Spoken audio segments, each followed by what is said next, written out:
Why is the mic so close to you? Well, we were doing testing first. Yeah, testing. How are you going to test it when it's next to you? I think you had something in the way. Oh, there's always an excuse. Probably like your butt. Are we really going to start today like this?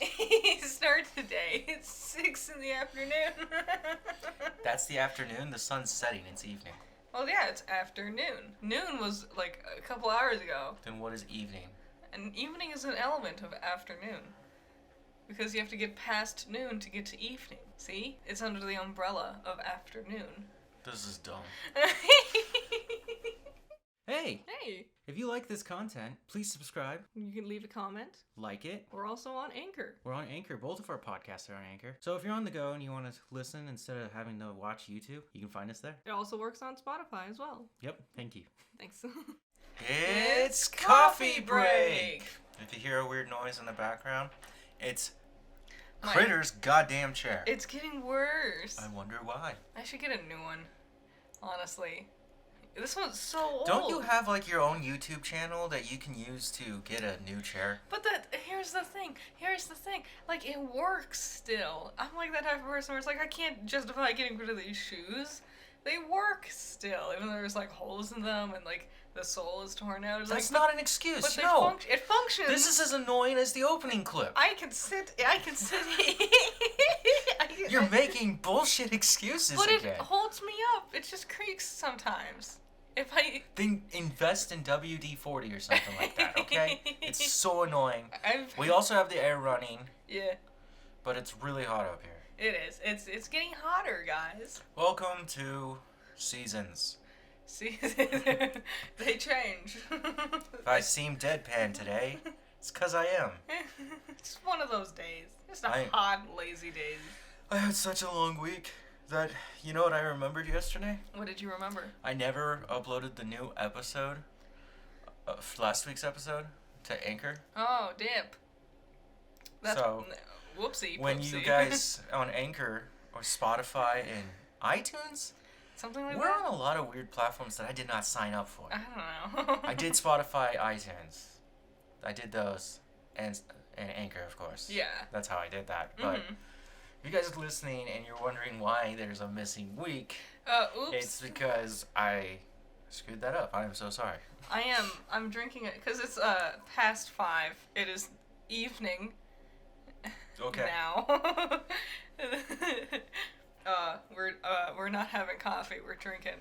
I've discovered a new drink. I saw a recipe for this on TikTok, and I'm trying it, and it's really nice and lovely. And what is this drink called? It's not called something. It's just labeled as it tastes like a Girl Scout cookie. So we can call this Girl Scout cookies. Yeah. Which, don't confuse that with a different strain of cannabis. Yeah. Cannabis gets such fun names though. Sometimes. Elephant tranquilizer. Mm-hmm. White Yeah. lightning. My drink it's equal parts Bailey's, Kahlua.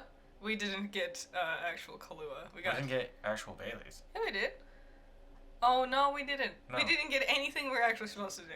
And peppermint schnapps. No. Schnapps is made by many people. It's just a generic flavored, like, vodka, basically. So it's a clear alcohol. It's equal parts those, and it tastes like a thin mint, and it's really good and yummy. Also, all 3 of those alcohols smell really nice just on their own, without anything mixed into them. Well, I don't know how old most of our viewers are. I don't know if YouTube's telling us the truth. I doubt it. But Bailey's is an Irish cream that has alcohol in it. Mhm. I think you're supposed to drink it with coffee in the evening, Yeah, not in the morning. because that's a weird thing. A lot of people have coffee as a dessert, Yes. which I learned from watching Seinfeld / Curb Your Enthusiasm. Because they would always be like, hey, dinner was nice, let's go get a coffee. And it's like, coffee? Why? And I looked it up, and there's a dessert thing for adults. But they Somewhere. don't drink it black. It's Nah, flavored. It's a dessert at that point. Yeah, they sweeten it up. And then Kahlua is basically rum and coffee flavor mixed in. Mhm. It's a creamy coffee flavor. Which I bet Bailey's and Kahlua is already a combo for something. Dude, I'm sure. And then Because they're just- basically the same thing, just one's a Scotch base, I think, and the other one is a rum base. Yeah, and then someone out there was like, add peppermint to make it taste like a York peppermint patty, and then it worked. That doesn't taste like a York.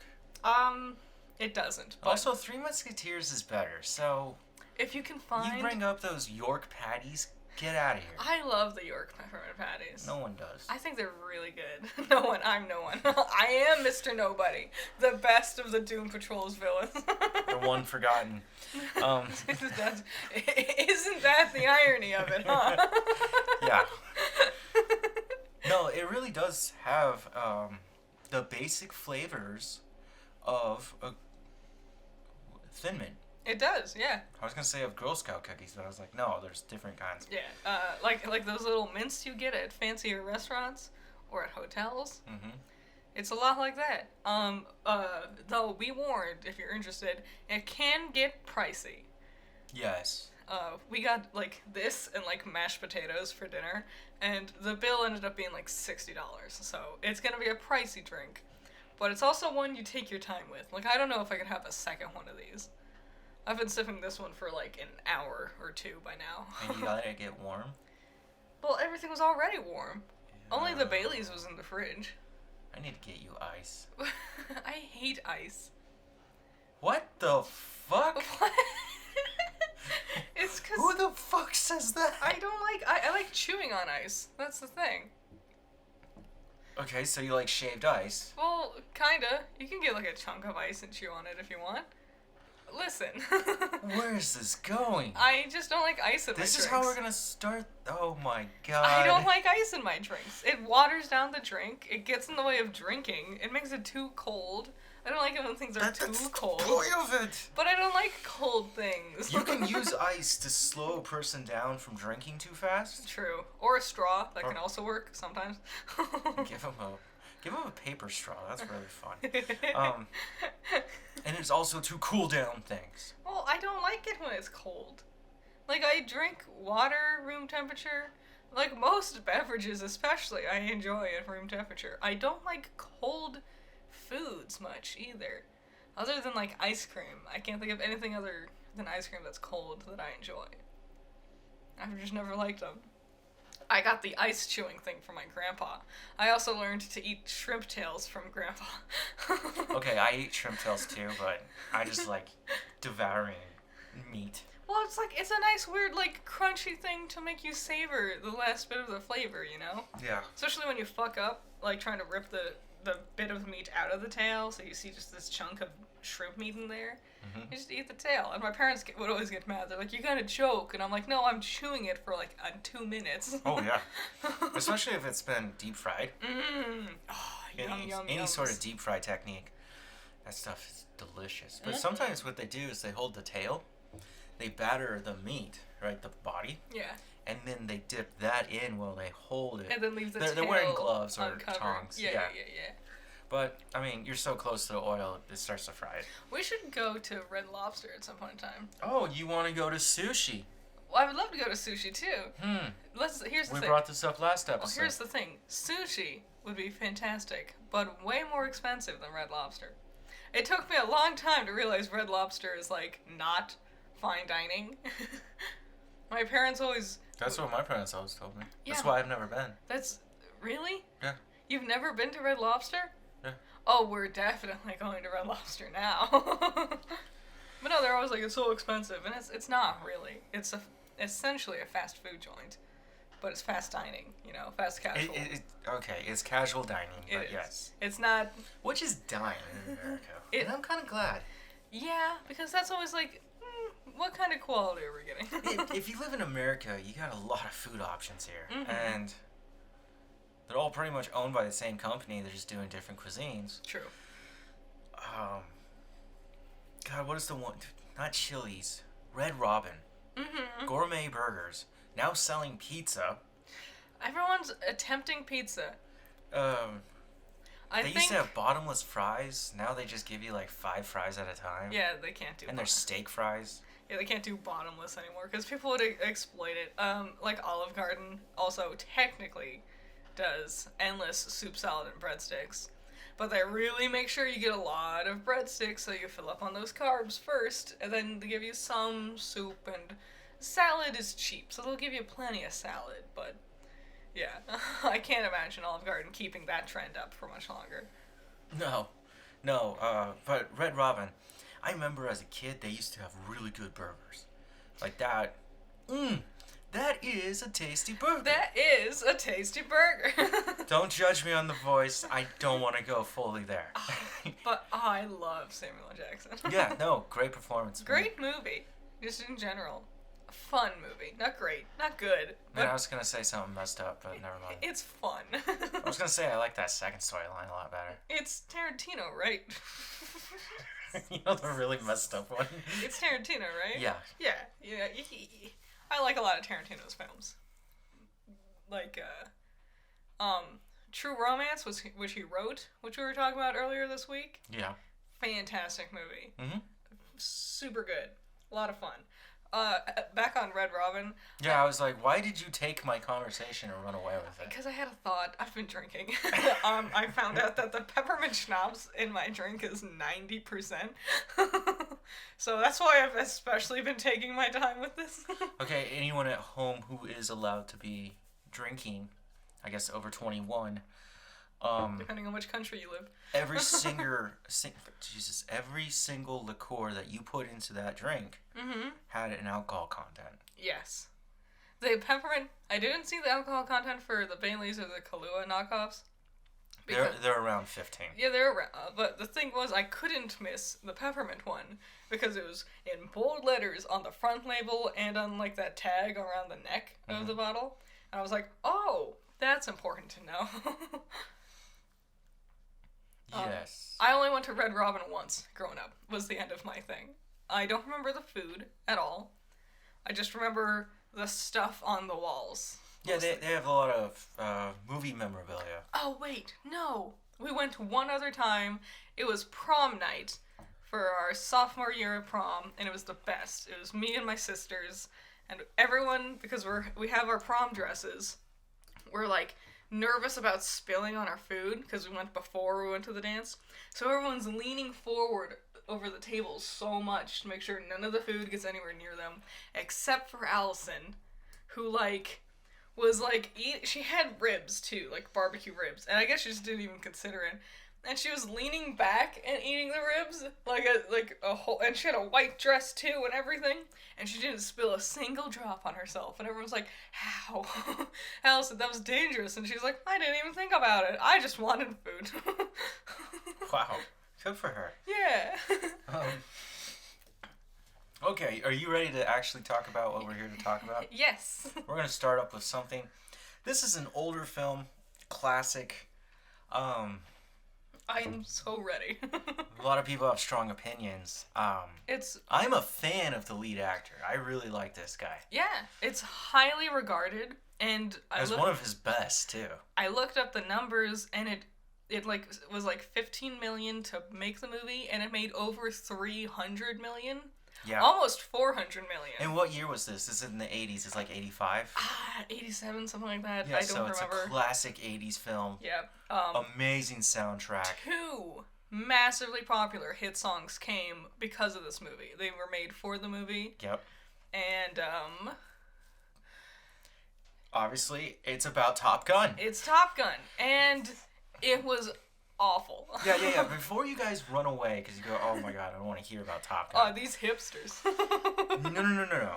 We need to talk about what is actually good in a film and what is ridiculously bad. It was so... I don't know how this movie could have gotten so popular. I can't believe people praise it that much because I was laughing my ass off at how bad it was. Like, I was texting my sisters in, like, this furious rant. Tom Cruise's character is awful. He is terrible. He is unlikable, and he never becomes likable throughout the whole Maverick. movie. Yeah, Tom Cruise. We like Tom Cruise as an actor. He's a lot of fun. That's who we were talking about. But no, like, he is just scummy. He was trying to flirt with this girl at a party, And then she was like, no, thank you, I'm not interested, and she walked away. So what do? He followed her and trapped her in the bathroom. That's fucking... And it was played up like it was, oh, how quirky and charming. You're real confident in yourself, aren't you? It's like, no, that's not charming, that's scary. Yeah. I would whip out my pepper spray. His relationship with that girl, I can't remember the actress's name, who's also his... Meg Ryan. That wasn't Meg Ryan. Damn. We thought it was Meg Ryan. Damn. His flight instructor, because he's in school to be a pilot. Yeah, it's also not in a war. The war doesn't show up till like the last 5 minutes. Yeah. And you only see one battle. But, you know what? I don't care about spoilers. No, it's a movie. It's this was made before me. It's like 40 years old at this point. And that's why it's getting a sequel this summer. Yeah, everyone was clamoring. Yeah. Anyways, their romance is so gross and annoying. And it takes up most of the middle of this movie. And every time they, like, look at each other, that second theme song, I can't remember what it is. Take My Breath Away. Yeah, Take My Breath Away. And then we'll change scenes, and everything's back to normal. I'm not kidding. And then they run into each other, and and it's just like, what the fuck? And then all of a sudden, he like drives away from her because he's all angry, right? Oh my god, he played like a big old pissy bit because she was like, "Hey, Maverick, you did this thing, and it was actually super fucking dangerous. Don't do that, please." And she said it in front of everyone because he's like, I have a big dick because I did this dangerous thing. And she's like, maybe not. And then he ran away like a baby, like, wah. My crush said that my cool move wasn't actually that cool. She comes right up to him, tells him, I told everyone that because I can't let them see through that I'm falling for you. Yeah. And then he comes in and kisses her. And then hard cut to the next scene. Yeah. We're having sexy time, and that's all you hear is do. Yeah. They played. Yeah, it's that hilarious. Song, Take My Breath Away, at least 7 times across like 8 scenes. but it's not just that song. The biggest song on that soundtrack, Danger Zone, right? Kenny Rogers. Fantastic. The film really begins with you seeing them setting up a jet to take off because we're flying fighter jets, right? Yeah, it makes sense. And then when they go all good as go, you see the engines light up. Kenny Rogers kicks in. And then you get Danger Zone. And you're like, okay, this is going to be good. The only time they play those songs is either when he's on his motorcycle looking at jets. Yeah. Or literally jets about to take off. Yes. Take My Breath Away was definitely much more heavily used. This was just a chick flick. This movie is a chick flick. Don't let anyone trick you. It's a chick flick, but it's written like from a harem anime perspective, where here's another thing with Maverick. He never did anything wrong. Not a single thing he did. Yeah, he did. Well, he got reprimanded, but it was always like, damn it, Maverick, you're going against the rules. So where's his best buddy? I like it. Keep it up. Well, he didn't do anything wrong. That was Iceman's fault. Iceman got the turbulence in the way, Goose couldn't reach the thing in time.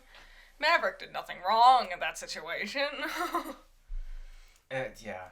I'd be like, I did this super dangerous move, and I'd be like, don't do that, that's not good. But also, I like your guts, kid. It's like, fuck off. What is this self-fellatiating? So, Maverick's the pilot. His co-pilot is Goose. Yes. Who seems to be like his childhood best friend. Infinitely more fun and entertaining character. Yeah, he's got more of like a southern twang to him, but he's a married man with a kid. Yep. He's just happy, and Maverick's just this crazy guy. He's Tom Cruise. Yeah.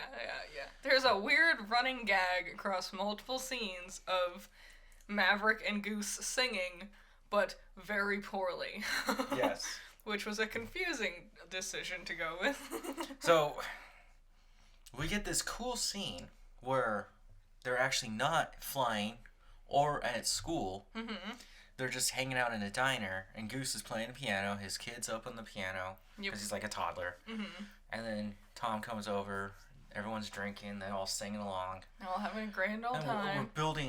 We're we're building these characters together, and then you get to the darkness of the heart. Where, yeah. Which is your, The big sad. The part where... I know what word you're trying to say. That's the correct term for it. Denouement? Yeah, denouement. Denouement? Denouement. It's French. I'm bad with French. But it's the piece that really connects the second act. Yeah. And you can consider it Act 2B. When you're getting into film theory here. Yes. And it's when your character hits a high, like no one's ever going to win, and then the bad guy gets one over them. And you can watch every movie and find this. Oh, every single movie. It's when the hero seemingly is going to give up. Like when... They're going to fail. Like when Simba runs off and is sad. That's that. Which is interesting, because what they did... With Simba? With the Lion King... It's right before he meets Rafiki. It's right before he meets Timon and Pumbaa, which I would argue is actually the beginning of the second act. Lion King's a unique example. There are multiple acts in there. I think there's at least 5. I think it helps that Lion King is based off of a Shakespeare play. And that's why it's a lot more complex. Yeah, there's each act was supposed to be its own movie. There's 2 Darkness of the Hearts with Shakespeare, usually. There's the first act, and then there was a long-ass intermission that lasts like an hour and a half, and then your second act, that was like movie part 2, basically. Yeah. But, so we have to go through this, and then he gives up. Yeah. Goose dies. I don't remember if we mentioned this. Goose died. And then... They went to eject because their engines failed, and Goose got, like, fucking brained by the windshield or some shit. Yeah, the cockpit shield he smacked his head on it. Yeah. It's really fast. It is. To the point where I didn't think he died. Literal seconds before we saw his body, I was like, they're not gonna kill Goose. That wouldn't make any sense. Look, he's right there. He's fine. And then his, like, lifeless corpse fell into the ocean next to Tom Cruise. And I was like, what? We get through all this bullshit, and he decides he's not gonna quit, and then he has to go to war, and then wins the whole thing. What the fuck? It's just terrible. It's just self-fellatiating. You do no wrong. Here's romance drama where you still do no wrong. Yeah. Airplanes. Woohoo. Kenny Rogers. Wow. If you want to be a pilot and you want to watch that movie and love it, by all means, you have every right. The thing that... I'm not going to tell a person who wants to drive in NASCAR that Days of Thunder is a piece of shit. It is. It's another Tom Cruise film. I mean... But this time he's driving NASCAR. Quite frankly, I'd tell them Talladega Nights is better. You know what's funny about all of that? What? There's a connection between those two. What is it? One of the pit guys, the pit crew for Tom's Days of Thunder, yeah, is John C. Reilly. Really? The co-star of Talladega Nights is John C. Reilly. Wow. Winning Times. John, yes. Winning Time is Fuck Boston. Good. Fuck Boston. I wish I could name the episode this, because I'm mad that they didn't do that. Should we talk about Winning Time? Have we ranted about Top Gun enough at this point? Yeah, I'm done with Top Gun. I'm just saying, we went back, we looked at a classic, and just went, this isn't even good. This same year, Pretty in Pink, An American Tail, FIFO. Labyrinth, and Ferris Bueller's Day Off came out. And this is all the same year, and it blows my mind that Top Gun is the one that got popular. I'm gonna say, if I had to rank all of those... Labyrinth first, obviously, because it's the best movie of all time. Ferris Bueller. Ferris Bueller's very good. FIFO. FIFO's very good. American Tail. Yep. It's the same guy who animated, Labyrinth. Yeah, I would put Labyrinth higher, personally, but you know me. Pretty in Pink. Sure. And let's just not talk about Top Gun anymore. I'll be honest, I haven't even watched Pretty in Pink, and I know it's better than Top Gun, because it's hard to get worse. It's a John Hughes film about Yeah. growing up, I mean. Yeah, you can't beat John Hughes. Should we talk about Winning Time? Have we really talked about Winning Time on the podcast yet? I don't know. I think we've mentioned it a few times. We should really talk about it, because it's really worth talking about. I don't know. I kind of know the story now. It's about the Lakers. When Magic Johnson joins the Lakers, like the first year he was there, and as someone who doesn't know anything about basketball, it is still super gripping and very fun. You know a lot about Magic now, though. I do, and I know about Coop. I know about Kareem Abdul-Jabbar. I know about Larry Bird, Jerry Buss, like people whose names I would not have given a single shit about. Suddenly, Pat Riley. Pat Riley. Yeah. Yeah, it's on HBO Max. It's called Winning Times: The Rise of the Lakers Dynasty. I will say it is a terrible name. You can tell they wanted it to be Showtime because it's based off of a book called Showtime. And literally, the real Jerry Buss, in an interview after winning, he says it's Showtime. Yeah. And that was like, that's the big moment of that saying right there. It must have been some copyright issue. Probably with Stars and Showtime, you know? Or something like that. There must have been some reason they couldn't have called it Showtime. Because Winning Time definitely seems like a desperate attempt to call it something. Something similar. Anyways, it's a really good series. The only problem I have with it, now knowing, because recently, this week, or last week? It was this week. This week. Apple TV Plus released a 4-hour-long documentary about the life of Magic Johnson. Yeah. Probably to specifically bank off of the popularity of Winning Time. Which, yeah, I mean, it worked because I was like, I will go see what this is. The first 2 episodes are amazing. The last 2 I don't really care about. They were fine. They were interesting. Because we're documenting a person, the last 2 really just focus on him as an individual. Mm-hmm. And I was more curious about his career in the NBA. Especially since the last 2, like, the third episode starts with his departure from the NBA. So it's just 2 episodes, basically, of him, just what his life was past the Lakers. Well, it's about him having HIV. Mm-hmm. And fighting it, and eventually becoming part of the Dream Team. Which was so cool. So cool. Seeing some of that archival footage.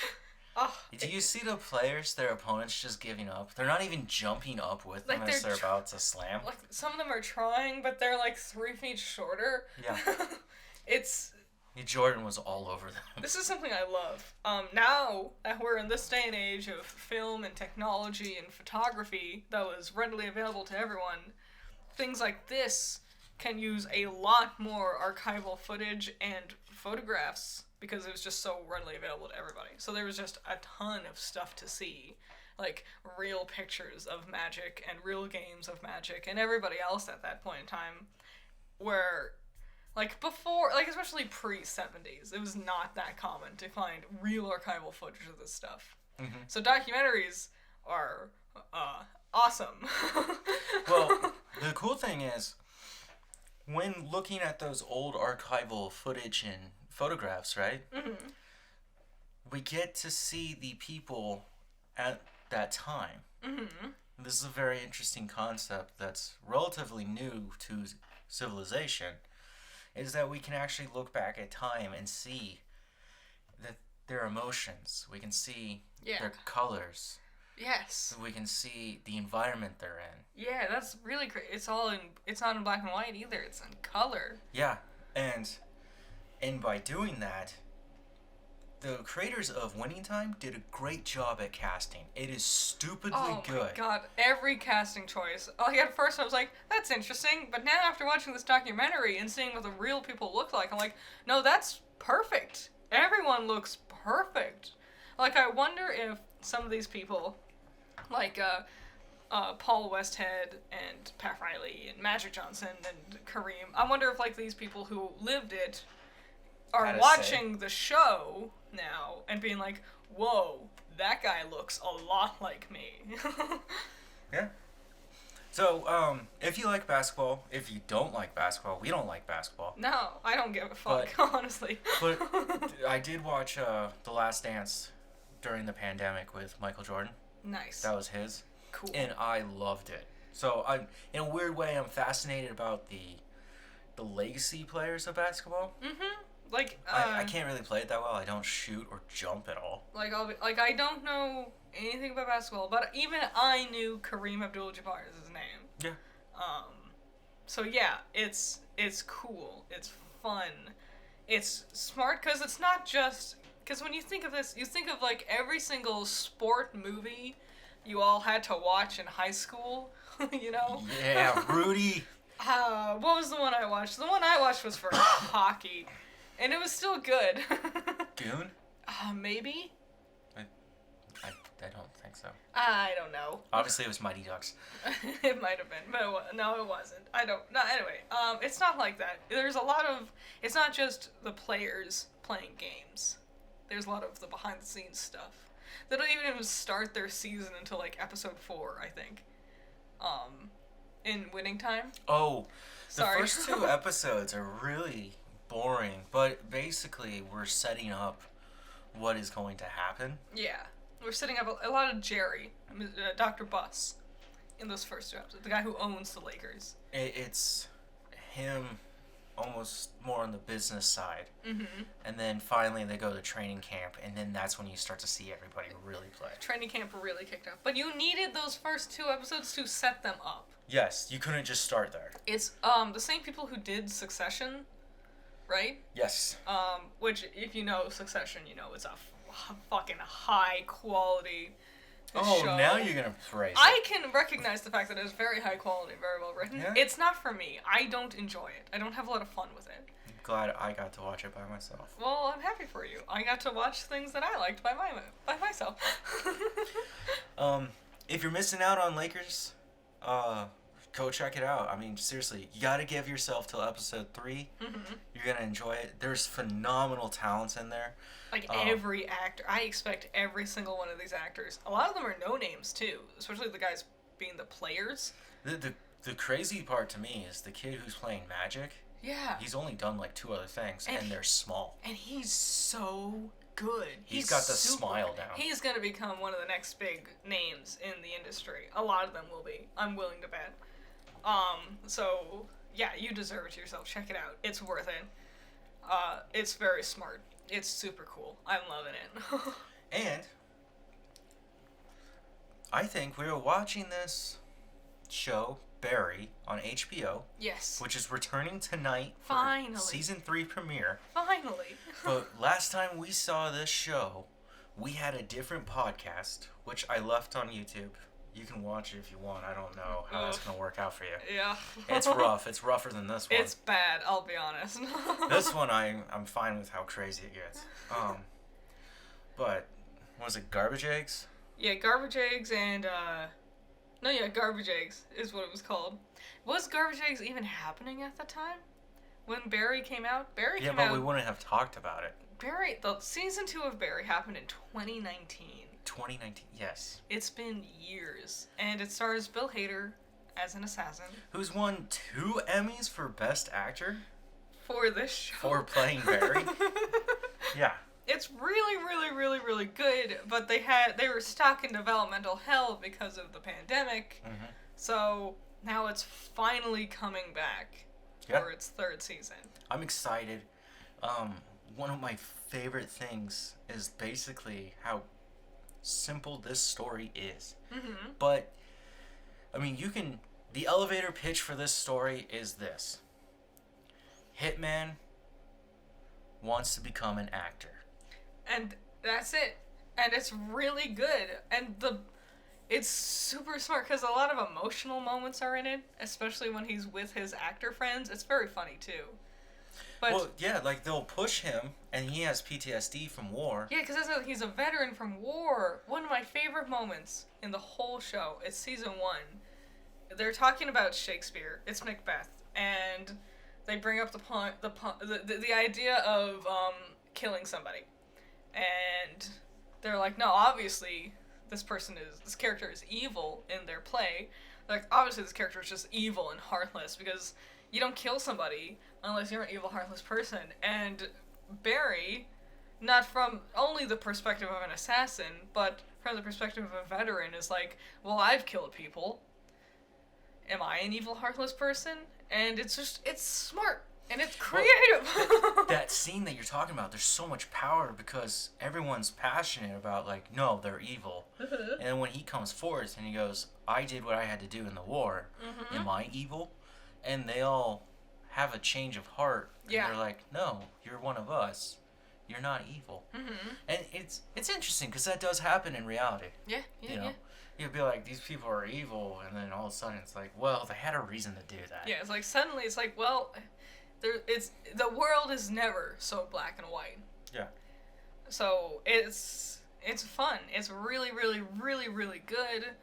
I'm so excited it's finally coming. A part of me was like, it's never coming back. That was the end of it.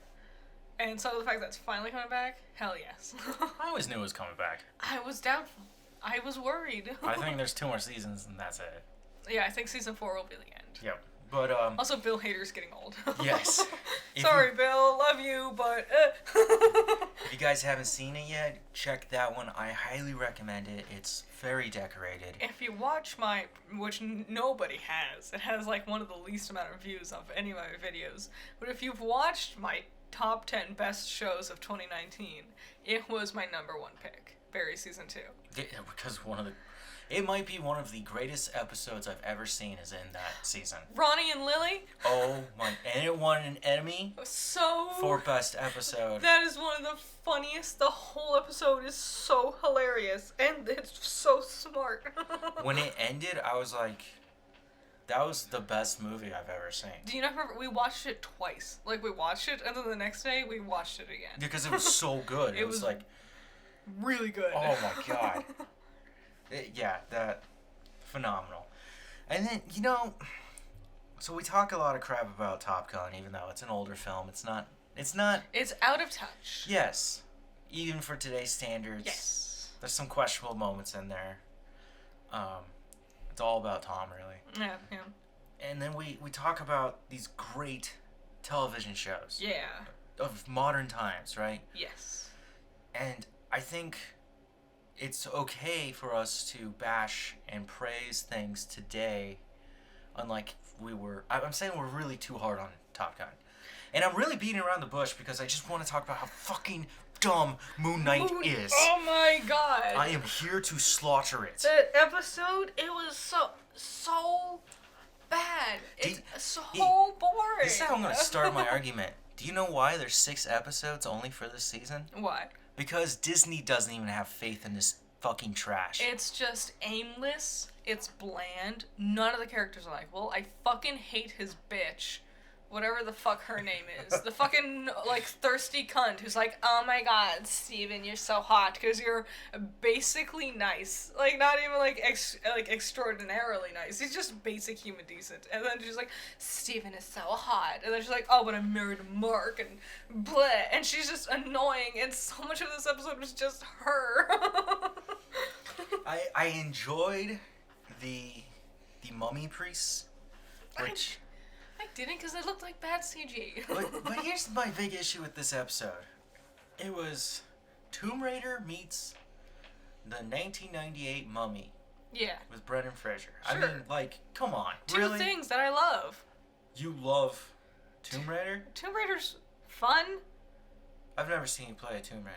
I've never even heard you talk about Tomb Raider. I've never played Tomb Raider. But I okay. Here's the thing. This is bullshit. I'll cut through the bullshit. I like Laura. Laura? You like the idea of her. Yeah, she's fun. A cool, badass, kick-ass ninja lady. She's not a ninja. She does, karate or some shit. Just doing acrobats and shit. Running around and getting, cool treasures and stuff. She's fun. She's cool. I like her. She used to do those things in, the early games. She's like a female Indiana Jones. She is. And what's not to love about that? She's cool. MoonKnight. Boring. Why? The dialogue? We always double back on ourselves. It's so stilted. It's like, here... Look. Last week, we talked about Conchu and Mark. Yeah. Or Steven. Conchu and Steven double backing on what they said, right? Yeah. And now, we have his wife, who they go down there together to go get the statue of Ahmet. Yeah. Right? they have it, and then she's like, "You killed my dad," and we Oh have my to God. have this whole It's like, moment, and he's the like, world's gonna end. he's like, "This is not the time. We gotta go now." And she's like, Too late. No, I want to be mad. Yeah, like, this is not the time to have these emotions. You need to get out of there. It's so. So what's the result? Death. The end of the episode was when it finally, for the first time in this whole fucking series, it finally got kind of interesting. Yeah, Because we get to see, like, a weird, like, it's a mental hospital, mind palace thing. Yeah. But we get to see Mark and Steven together. Mm-hmm. And there was that third sarcophagus, which We all know who it is. We've all watched Screen Crush. Come on, Jake. Show up. That's the thing I want. Like, Steven and Mark's relationship. Not Steven, Mark, and dumb bitch who constantly complains throughout the entire adventure they're having. Yeah. Steven and Mark. That should have been the thing. But now, finally, they're getting to interact. We got 2 more episodes to wrap this whole thing up, and I'm willing to bet it feels rushed and unfinished. One thing I'm confused, why did they decide this should be a TV show? Because nothing about it feels warranted. This could have been a movie. Like, nothing... He's not a popular enough comic book character. How many times have you heard of MoonKnight before this show was Neither announced? was Ant-Man. Or the Guardians of the Galaxy. Oh, okay, Guardians, yes. Ant-Man's part of the original Avengers. Even no one knew about him. Yeah. Okay. That's the thing. Also, Marvel... One of the highest grossing films of all times. Avengers is on that title. But Marvel is so big at this point, even their weird, tiny D-list characters like MoonKnight, just by having the Marvel logo stapled to his chest, that should garner enough attention to warrant a movie. At this point, it's just... It feels like a movie's plot that they chopped up and then, like, half-ass reworked to fit the length of a 6-episode series, but it's lazy and unnecessarily drawn out for no good reason. We should not have waited till the end of the first episode to see MoonKnight in his costume. Yeah, there's so many flaws with it. It does frustrate me. I'll finish it, but this is not getting a second season. No. And I can't imagine this character showing up in film form. Which is a shame, because I feel like he could, but, like, have interesting interactions with people. Yeah, but, like, imagine Mark talking to Doctor Strange. It would really be Steven talking to Strange, right? Yeah. And then Mark would show up, and Strange would be like, "What the fuck is wrong with you? Like, you're mentally disabled, And you need to leave." And that's the saddest part, huh? Because I can only imagine every interaction with Mark/Steven being the other person being perplexed or kind of slightly offensive about his dissociative identity disorder. No one would be understanding. No one would stop and think about it. They'd be like, "Whoa, I don't understand. Why are you talking all weird?" The same shit his bitch did in the second episode or whatever, you know? Mm-hmm.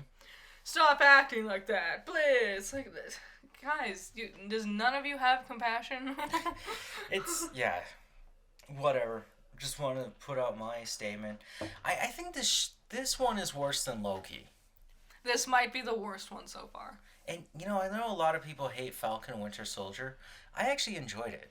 I did too. I would say the worst one before this was What If. Yeah, it technically counts. What If was ass. We couldn't get past the second episode. It was terrible. The pacing is bullshit. None of the actors can do voice acting good. Okay, moving on. Yes. Fast and the Furious 10 is now called Fast X. For all your porn needs. Fast X X X. You want to watch Vin Diesel fuck Lightning McQueen? That was a good one. Next one. Doctor Strange 2 is banned in Saudi Arabia for having a gay character. Fuck which you. we're all pretty sure is, America? America Chavez or American Chavez? I think it's America Chavez. America's her name. But apparently, like, her character's... I could be getting this completely wrong. Does she have nicknames? Because I think that, and I automatically think Amy or Ami. That'd be a cute nickname for her. Okay. Here's the thing. Rika is another one. We talked about this with Fantastic Beast. But if other countries lose out on cool movies because their governments specifically are not progressive enough to acknowledge diversity in their films, their loss. We should not lower our standards to theirs because of monetary value. No, you took that. These are different countries. Our ideologies are not theirs. We do not share them. Exactly. That's what I'm saying. But we do not need to come down to their standards. We just need to go, hey, look, the fact that they aren't doing it, fine. Then stop doing business. Yes. Don't write articles about them. That's what I'm trying to say. This is how you breed hate. Yeah. This is just annoying. Like, I get it. China has a really strict ban. We've known this for a long time. Yeah. To cut out 6 seconds of Dumbledore is to actually save you time because that movie's so fucking god-awful.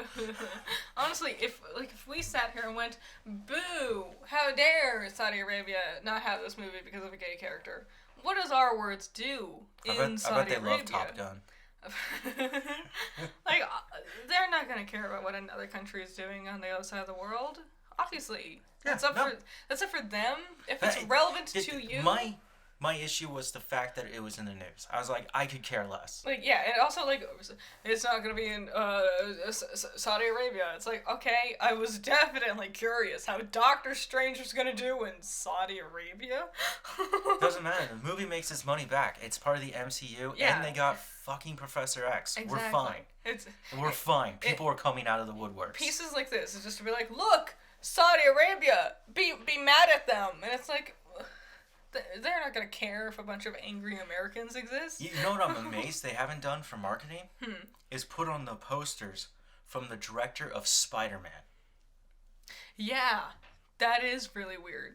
Because that would draw in even more people. The people who don't know that Sam Raimi is doing it. A lot of people don't pay attention to directors. I know. The older generations actually don't. They don't care. I feel like, because, I am willing to bet a lot of people don't realize all of these Marvel movies, other than specifically Thor Ragnarok, are directed by different people at different points in time. Because you can't. Taika Waititi is too distinct to be lumped in with everyone else. No, the Russo brothers did Winter Soldier, Civil War, Infinity War, and Endgame. But yeah, but there's so many others in there. Like, they didn't. Joss Whedon did Avengers and Age of Ultron. Who did Ant-Man? Ant-Man still has the same guy. Who did Guardians of the Galaxy? Same guy, James Gunn. Guardians 2? James Gunn. Damn. Guardians 3, James Gunn. Groot Special, James Gunn. Captain America? The first Captain America? First Thor? First Thor is, good Lord, Lockhart. It is. Second Thor, there's a reason why it's so different. One is a very Shakespearean actor, right? Yeah. And then the other guy is Alan Taylor, who's known to do these, like, high fantasy kind of things. He's known for a lot of work he did on Game of Thrones. Yeah. And that's why you get this really different Asgard. And then you get fucking Taika Waititi being like, yeah, and then you get the polar opposite of anything. And it's just like, okay, well, I don't know why they did that to that franchise. Because the first two movies were terrible. Yeah. Thor I was like the second one. No, they were both really bad. I like Dark World. Speaking of the DCEU, Jesus, fuck, I'm tired. We've been here already almost an hour. MCU. Spider-Man Across the Spider-Verse has been moved to June 2nd, 2023. We were supposed to get it this year. You know, I understand. Especially with animation. Or actually, it was supposed to be... early in 2023? Yeah, it's supposed to be 2023. And now it's mid-2023? It's supposed to be July. Okay. But now they're going to do Madam Web, which is another Spider-Man character, which will add on to that Sony Spider-Man verse. And Madam Web's film will be in theaters July 7th, 2023. So 1 month apart, you'll get Spider-Man and more Spider-Man. I feel like they're over-reliant on Spider-Man right now. That's all they have. It's true, honestly. But fuck. This week, Florida decided to exempt Disney from not paying standard taxes, or for... Basically, Disney has a giant plot of land in Florida. Yes. Which is their parks. Yeah. And their towns, right? Uh-huh. They were allowed to stay there and not have to pay standard taxes. They got a very special treatment for just being there. Why? Well, Florida wanted their business. And Disney was like, cool, we can flourish over this. So they were self-governed. Disney didn't have to listen to Florida. Wow. That's how powerful this thing became. Weird. Now, because of all the bad things that are happening with the Don't Say Gay bill, and Bill Chapek being a cunt, all of Florida being pieces of shit. The rest of Disney was like, no, we will rebel against this, and so they allowed, like, you can see pictures. They're one of their flags that they have is a rainbow flag. Nice. Well, this pissed off DeSantis, the governor of Florida. Uh-huh. And so he rushed it as fast as he could, and now Disney has to pay up for all their taxes. Disney can afford it. They're Disney. Yeah, but now they've lost their self-governing thing. Well, because DeSantis... Fuck DeSantis. Yeah. Homophobic piece of fucking ass paper. Okay. Worthless guy. Well, I'm interested because how hard is Disney gonna get hit? I imagine not that hard, honestly. I imagine DeSantis is gonna get hit harder. Which, you know, a lot of people don't like DeSantis already. Oh, it would be funny if Disney committed political assassination in Florida just to revoke that. You know what, quite frankly... They would have the money to do it, too. I've always expected a world owned by Disney, and now we're just getting slightly closer to it. I mean, when they bought Star Wars, I was like, it's because they love the fact that it's an empire. It's when they're like, yeah, we're making Disney apartments or something like that. And it's like, oh, yep, this is it. This is the end. They're building towns of just Disney. You watch that one documentary of Walt being like, we want to make, like, actual cities and stuff owned by Disney. And it's like, oh, you didn't just care about cartoons and theme parks. You wanted world domination. No, they wanted to go bigger. They always wanted to go bigger. Nintendo America is looking into claims filed with the National Labor Restrictions about how one contracted employee brought up unions in a business meeting and was soon fired mid-contract. Oof. More employees apparently feel the same way. This is what Nintendo wrote this week. We are aware of the claim, which was filed with the National Labor Restrictions Board by a contractor who was previously terminated for the disclosure of confidential information and for no other reason. Sure. Nintendo is not aware of any attempts to unionize or related activity and intends to cooperate with the investigation conducted by the NLRB. Well, Nintendo is fully committed to providing a welcoming and supportive environment for all of our employees and contractors. We take matters of employment very seriously. well, here's the thing. I have a hard time imagining Nintendo fighting against unionization. You know? Because... Like, they probably could. Is it Nintendo of America or Nintendo? Nintendo of America. Nintendo... Because unions is such a taboo concept. Yes. Like it's like an old wives' tale. I remember when I was working at a grocery store, this old lady came around and she was like telling all the employees about a union, go join a union. And my gut reaction, I didn't put much thought into it because I was quitting already. Like it was my last week there after I put in my 2 weeks notice. I didn't put too much thought into it because I'm like, oh, it doesn't matter to me, but also I was like, unions are bad. My parents always told me unions are bad. They take your money or something like that. But, and so I wonder if this thing, because now there's this switch happening where it's like, oh wait, unions aren't this boogeyman concept. And a lot of places like Starbucks, for example, and Amazon are unionizing, and it's for benefit reasons. And, you know, It's an interesting concept. I would hope Nintendo of America would understand it's for the benefit of their employees. Yeah, I think it's funny that you bring up that this is an American problem. Yeah. This is not a Nintendo problem. No, because that was the thing I mentioned, because I was like, I'm pretty sure there's already unions in Japan. I wouldn't assume so or assume not. I think so. It would make sense, at least on a corporate level, they would have some understanding of, once you're part of Nintendo, you work here until you retire or die. Or at least a concept of unionization. It might not be called that, necessarily. It's called a blood oath. You make a magical contract with a cute little fairy monster, just like Madoka Magica.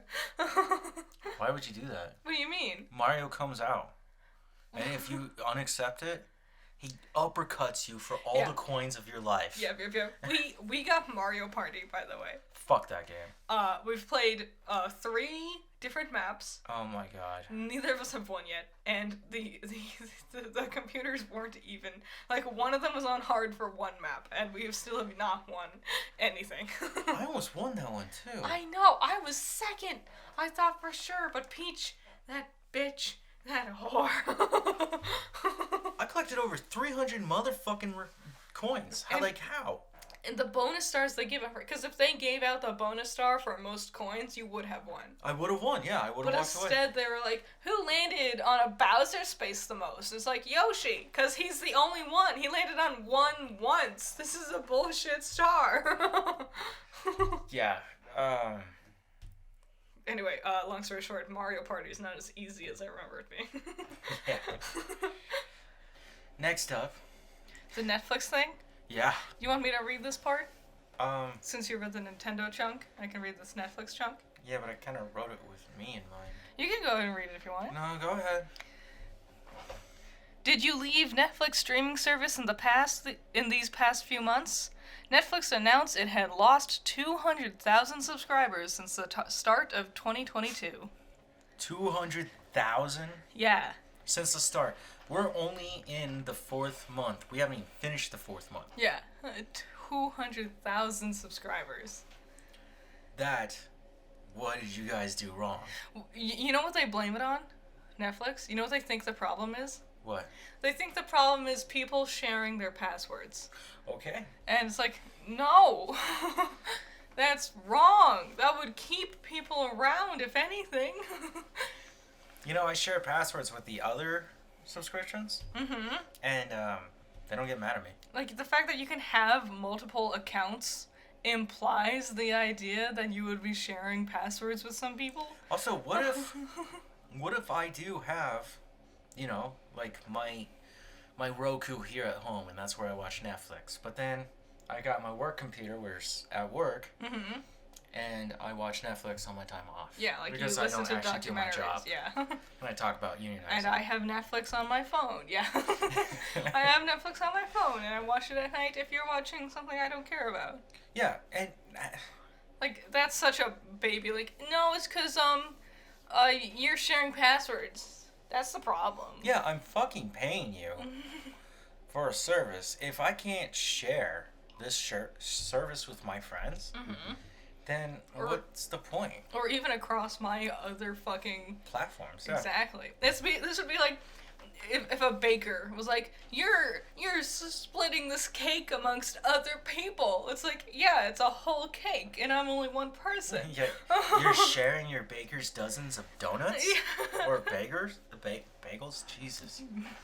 Netflix pulls its streaming services with Russia since the war, which added another 700,000 to that number from before.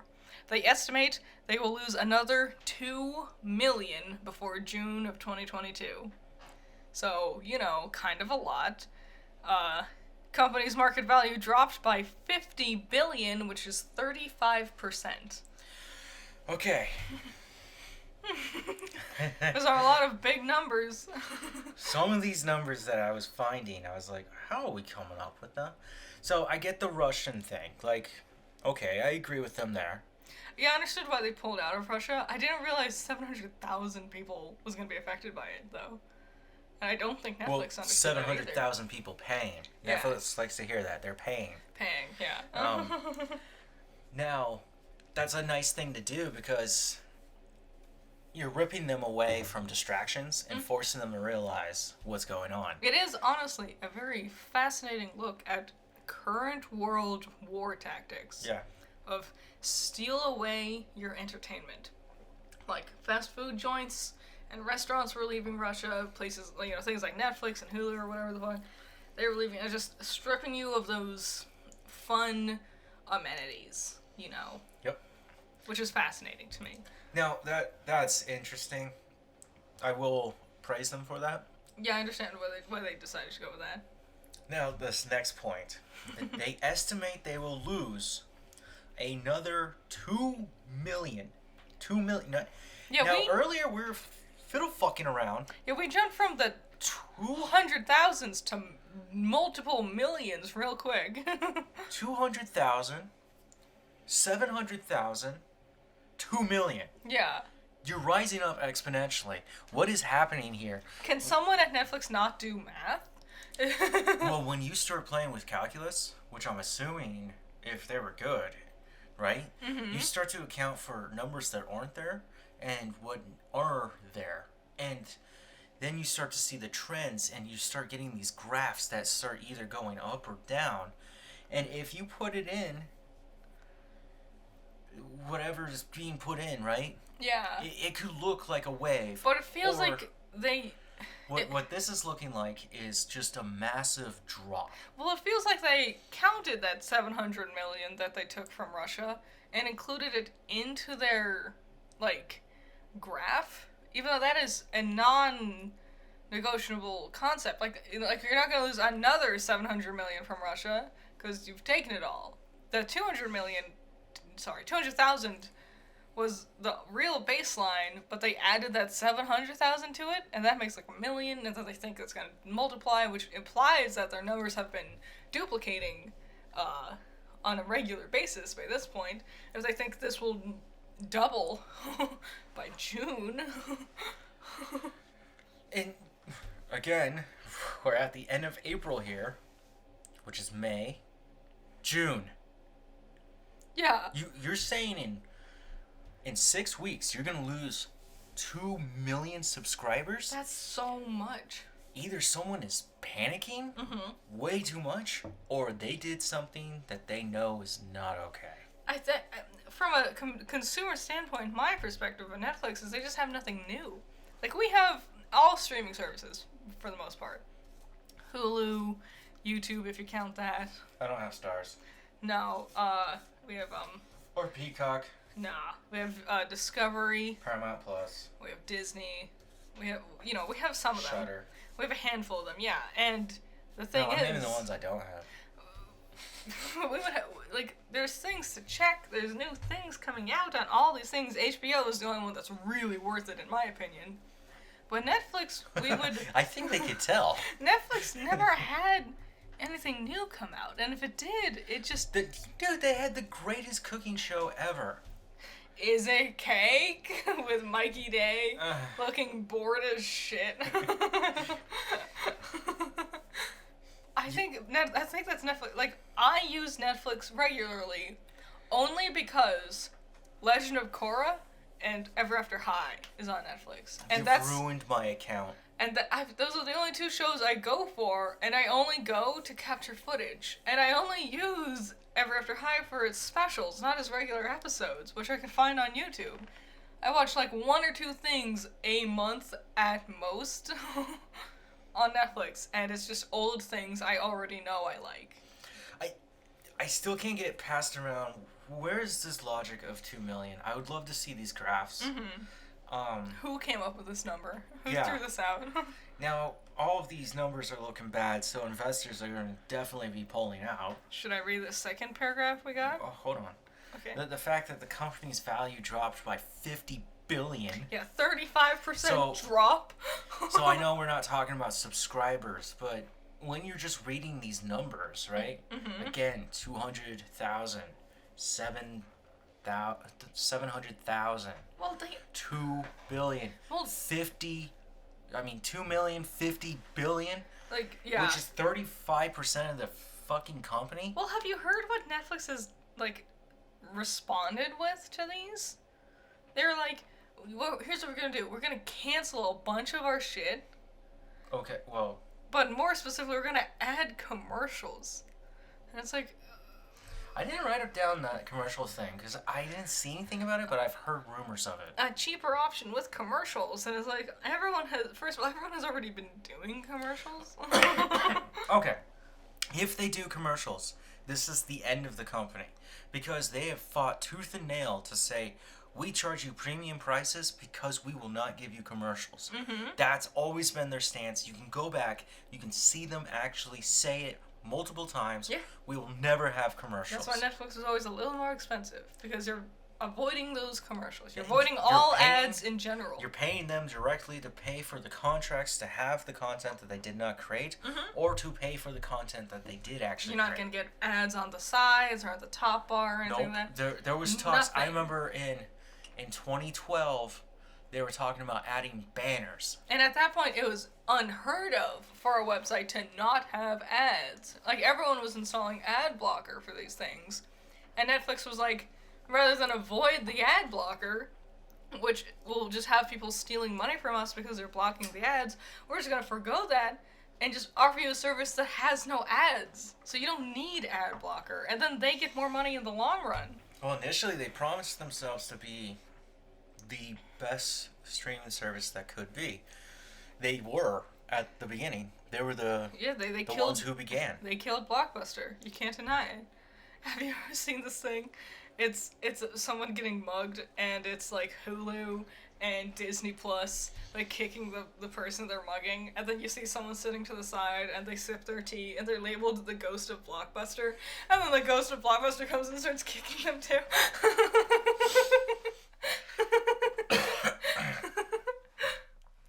Yeah, Netflix, it's weird because you look at these companies that own these streaming services, right? Mm-hmm. Disney, Hulu, ESPN, all under Disney. Yes. That's an umbrella. That's an empire. Then you get to Warner Brothers. And that might have been a big thing about it, too. HBO Max, right? Like, a lot of these places made their own streaming services. Yes, but these, we are talking about the big six. Mm-hmm. If you take any media class, any cinema film class, you know the big six. Peacock. Mm-hmm. Universal. Paramount. Mm-hmm. Paramount. Yep. Right? What is the one? There's... their names have changed over a couple of times. Who am I thinking? Sony. Sony's another big one, yes. No, Sony's the last one, but they haven't... Viacom was the one I was thinking of. That's Universal. Yeah, I was like, they're not called Peacock. Viacom, though, anymore. But all of them but Sony, and Sony is like, we can't even touch this, right, have built their own streaming services. Now you have Amazon running in, right? Mm-hmm. And they've dominated the home delivery stuff. Yeah. It's stupidly easy to order from them. And the Amazon originals are good. Like Reacher, Vox Machina, those are on Amazon originals, and they're good. They're worth it. They're worth the subscription. But they've also proven they are a powerhouse. They're not just this, you know? Beyond, I got a Prime membership so I could get footage for Vox Machina when I did my review. And then I kept it around. And then I got new pajama pants because my old ones were tearing apart. And it was such a convenient thing to have Prime already. Not only to get these cool shows that are already available with my membership, but now also I get benefits from ordering things online. That is such a good use of my money. Free 2-day shipping. Exactly. It's a joke. It's like, okay, well then what's Netflix offering me? Netflix, it's $20 a month. Or something like that. It's the most expensive streaming service right now. Oh, hold on. There's another cool thing about Amazon and Apple TV. You can buy the movies. Yeah. And you own them forever. Yes. Right? With the other streaming services, you can download them, but you don't own them. We bought Willow off of Amazon. We bought another one recently off of Amazon. I don't remember which one it was.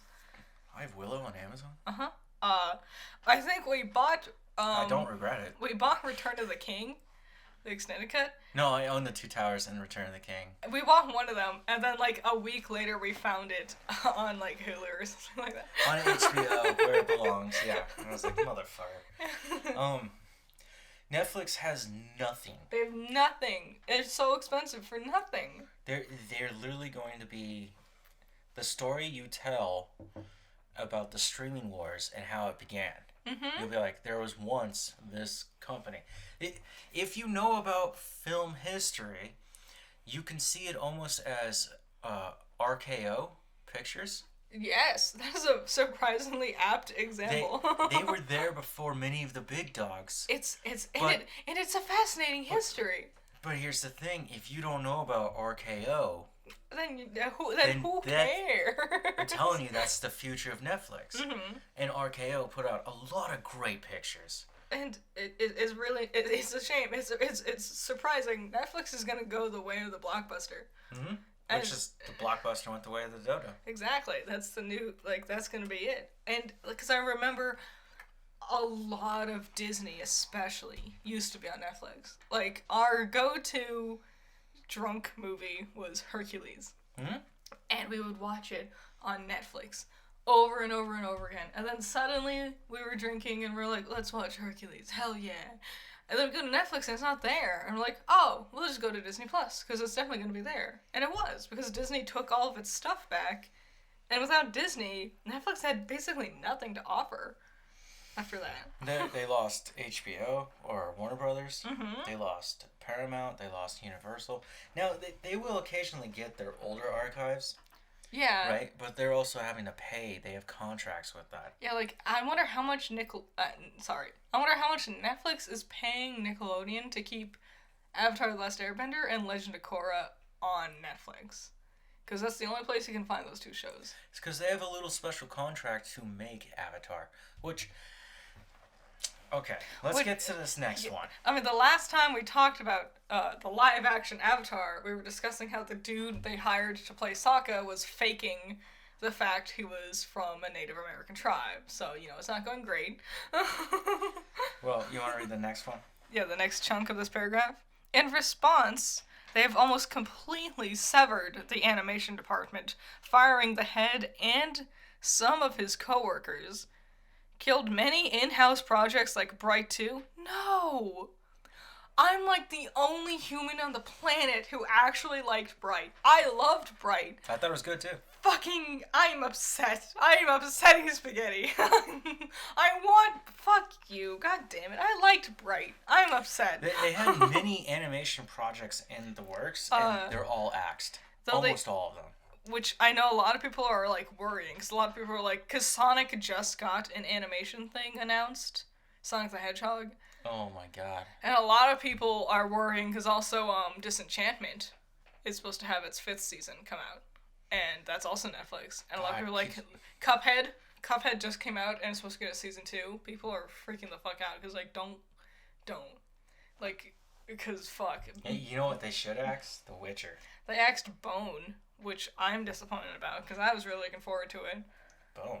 It's based off of a really, really good, well-known comic series called Bone. It's a wacky, weird little adventure. So it's impossible to describe, honestly. Okay. So I don't know what the future is of most of these projects. They only announced a few of what they've axed. So Avatar could very much be dead. But where would it stray? They're not going to let it die. Well, they might let the show die. With the history that it has, I would let it die. Some bad news bears there. But they're not going to let the original, they would stream, like, if anything, Nickelodeon would make its own streaming service. Nickelodeon already has its own streaming service. Why isn't Avatar on there? Because Paramount and Netflix have a special contract, and that's why Netflix is allowed to adapt them. Should I read this next bit of this paragraph? Yes. Hold on, before you say this, I read this. Yeah. I was frustrated. Yeah. Just, You saw me, I looked through the void, I looked through the stars of eternity, time and space were ripped apart, I knew nothing of true emotion. So keep in mind, all these numbers of loss So much money lost. I- Alright, now keep that in mind. When Captain Nemo went 20,000 leagues under the sea to see what he would find, I never thought that Netflix would decide that this is what they find. Though they have changed directions and decided to double down on video games, planning to release 50. Let me rephrase. 5-0. 50 games before the end of the year. And might I remind you, not one has come out yet. They actually do have games. Oh, really? You have to get a different app for it. So they're like, fuck these TV shows, but here's these video games literally no one asked for. We're gonna do 50 of them. What that? The big name developers make one every 3 years? What's that? Even like schlocky 2-bit piece of shit like iPhone games only make like 1 or 2 a year. We're gonna do 50. Now let me go back to where we are right here in this point in time. We're at the end of August. Or, Jesus, not August. God, I wish. April. I'm just dying for August. I am too. We're at the end of April, which is the 4th month, right? Yeah. You're 1/3 out of the year. That means you have 2/3 of a year. 8 months. For 50 games? 50 games. You know what that means? If they actually pull this off, these are going to be the shittiest fucking games you've ever seen. Like I said earlier, it's just going to be like Fruit Ninja, but with 900 different skins on it. It's like Fruit Ninja, Vegetable Ninja, a Cat Ninja, a Bamboo Ninja, if they did a Brick Cat Ninja, where you have to cut the heads off kittens? No! You should see my face. I'm very excited.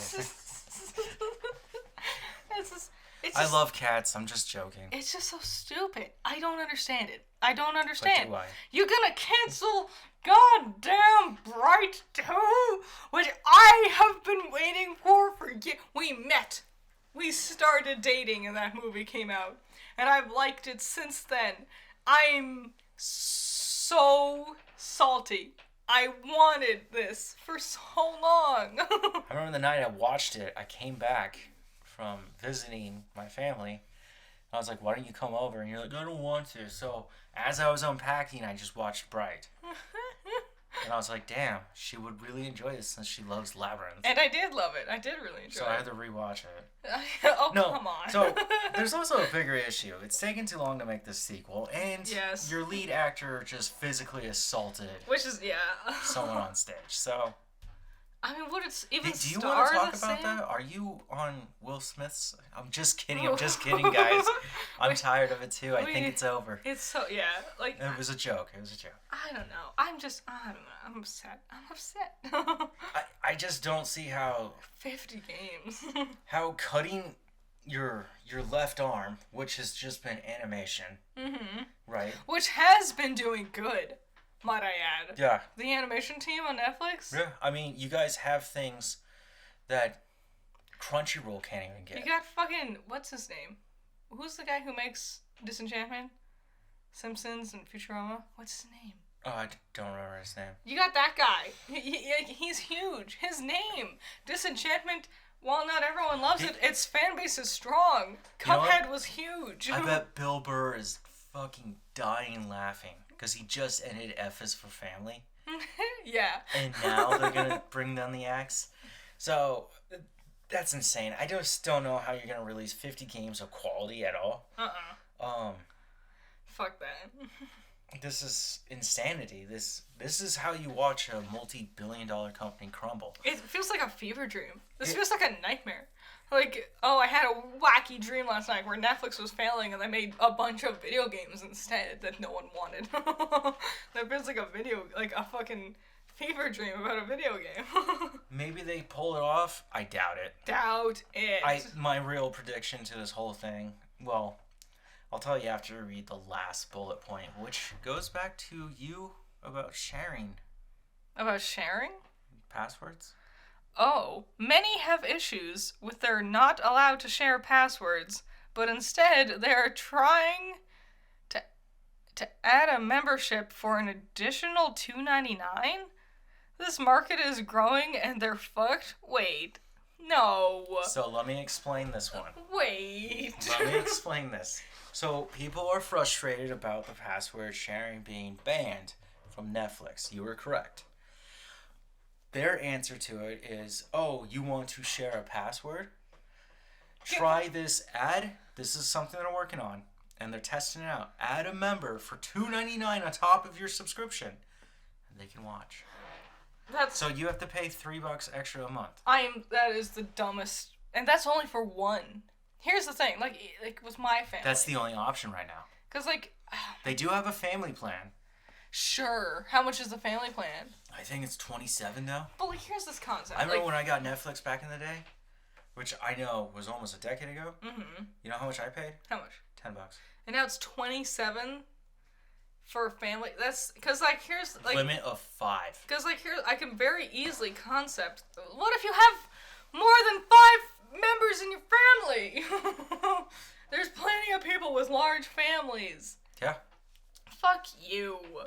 So long as everyone's contributing, fuck you, Netflix. Because I can very easily see, like, me, my sisters wanting to share an account, my cousin maybe also, my other cousin maybe also, my mother, my father. That's already more than 5 at that point. Mm-hmm.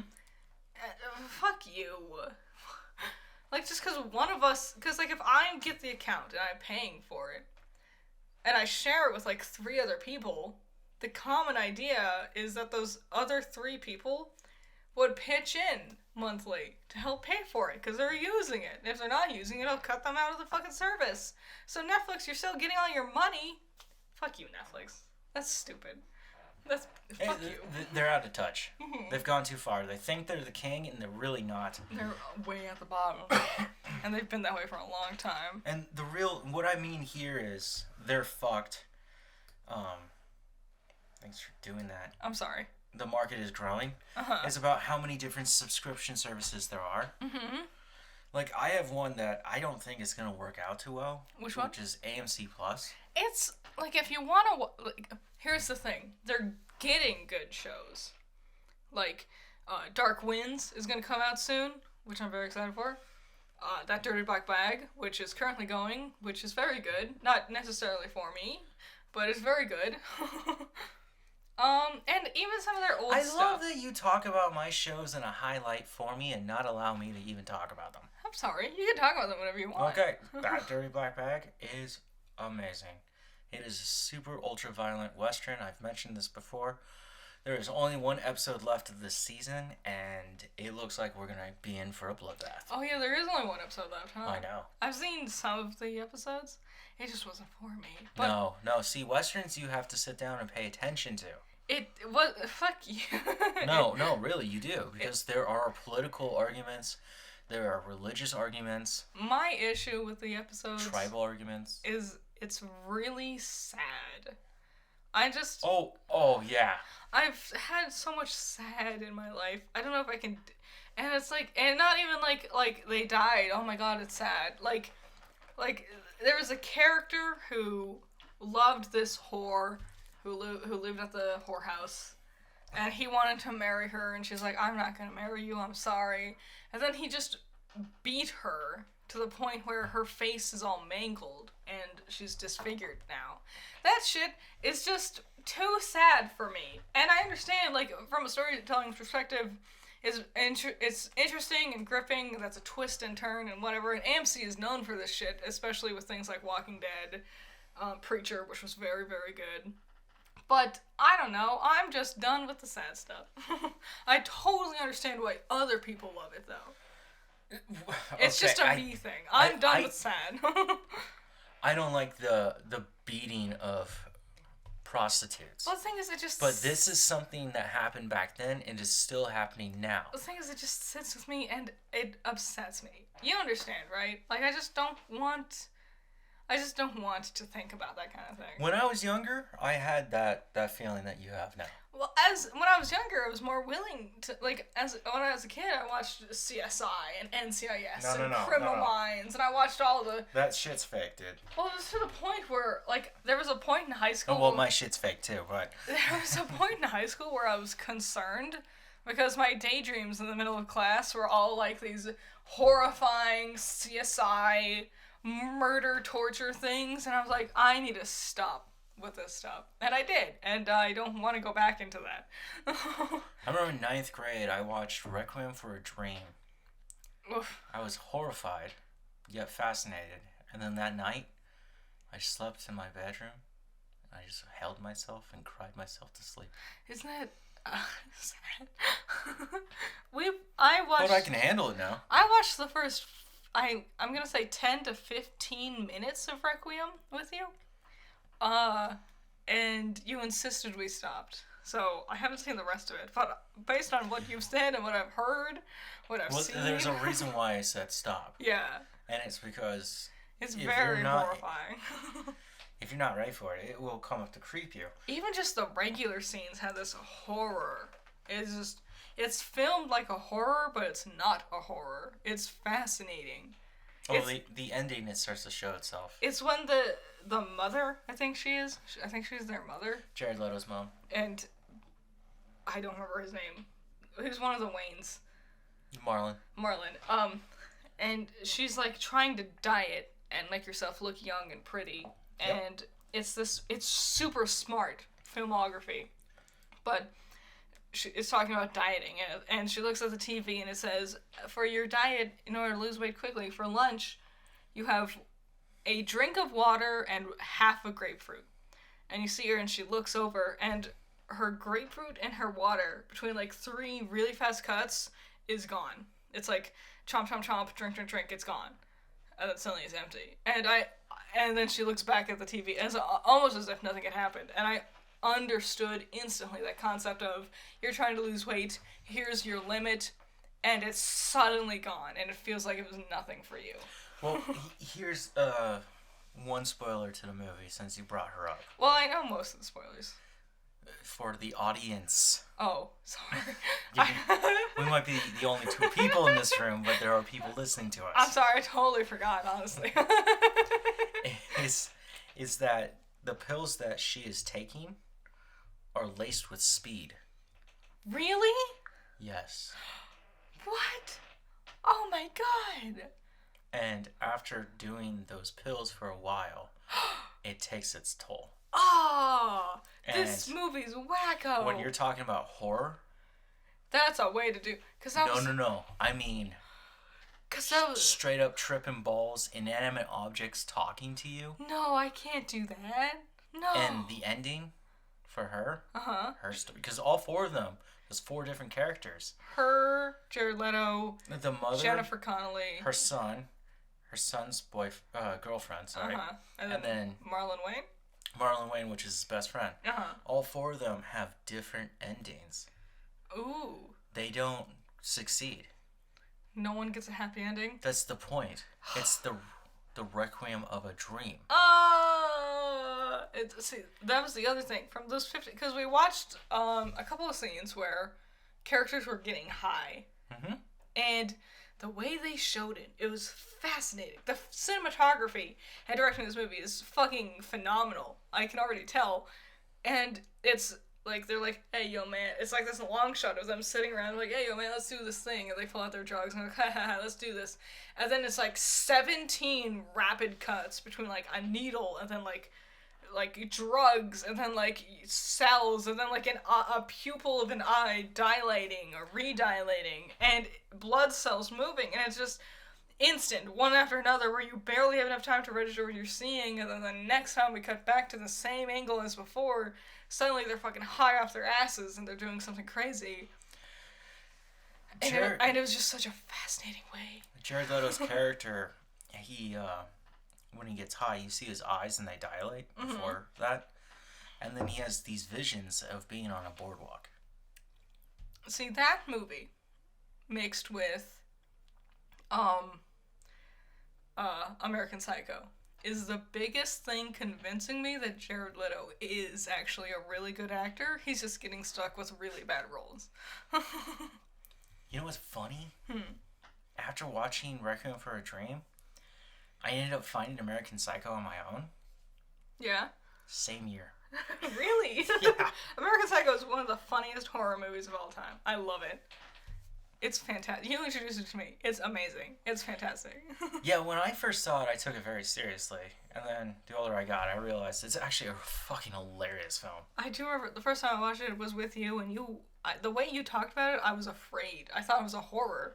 And then by halfway through, I was like, no, it's not.